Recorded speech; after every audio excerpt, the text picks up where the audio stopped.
Assalamualaikum warahmatullahi wabarakatuh. Waalaikumsalam warahmatullahi wabarakatuh. Kami dari kelompok 6 akan mempresentasikan hasil pekerjaan kami, yaitu tentang pengantar ekonomi Finance. Perkenalkan, nama saya Muhammad Syafar sebagai moderator dan teman Saya Putra dari Jawabi. Saya atas nama Indiana. Saya atas nama Rizka. Yang pertama, pengantar ekonomi Finance.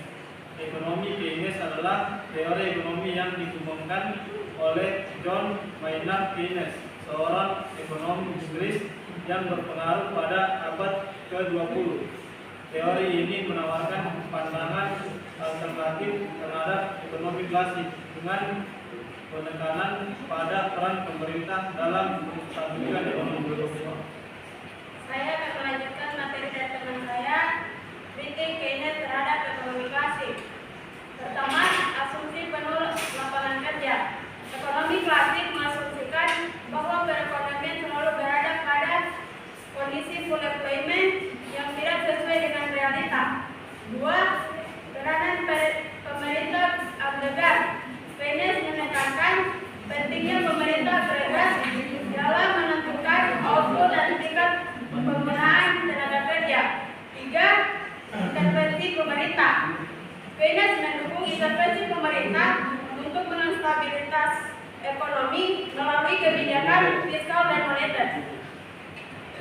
Saya akan melanjutkan teori permintaan agregat Keynesian.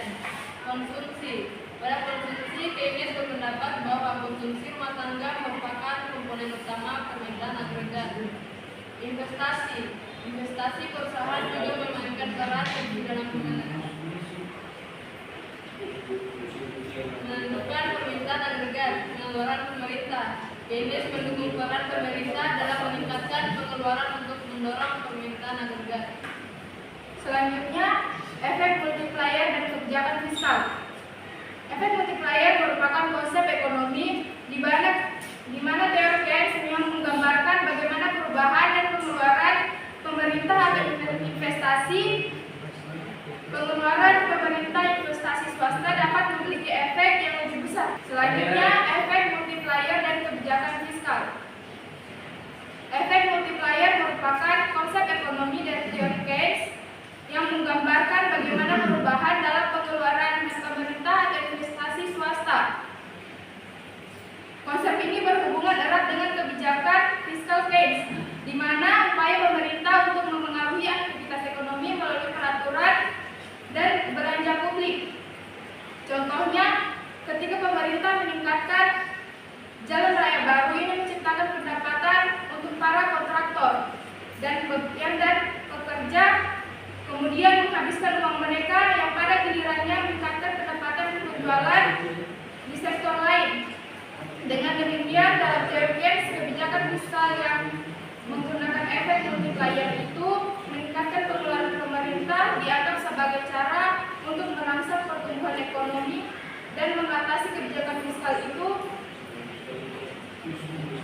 yang bergantung pada sejumlah faktor lainnya termasuk ekonomi umum dan respon pasar terhadap investasi pemerintah. Oke, baik, saya akan melanjutkan materi selanjutnya, yaitu revolusi Keynesian dan dampaknya. Satu, peran pemerintah, di mana Keynes mendukung peran aktif pemerintah dalam stabilisasi ekonomi melalui kebijakan fiskal dan moneter. Dua, pentingnya pemerintah agregat, di mana teori Keynes menekankan pentingnya pemerintah agregat dalam menentukan output dan lapangan kerja. Dan yang ketiga yaitu dampak revolusioner, di mana pemikiran Keynes mengubah cara pandang ekonomi dan menjadi dasar bagi kebijakan ekonomi modern. Oke, saya kembalikan kepada moderator. Kesimpulan dan implikasi bagi pemikiran ekonomi modern. Yang pertama, pembelajaran. Pemikiran Keynes terus dipelajari dan didiskusikan oleh ekonom modern. Peran pemerintah. Keynes menginspirasi pentingnya peran aktif pemerintah dalam kebijakan ekonomi. Permintaan agregat. Konsep permintaan agregat dapat relevan dalam memahami fluktuasi ekonomi, perdebatan berkelanjutan. Demikian Keynes masih menjadi topik perdebatan dan pengembangan di kalangan ekonom. Sekian dari presentasi kami, lebih dan kurangnya mohon dimaafkan. Wabillahi taufiq wal hidayah. Wassalamualaikum warahmatullahi wabarakatuh. Waalaikumsalam.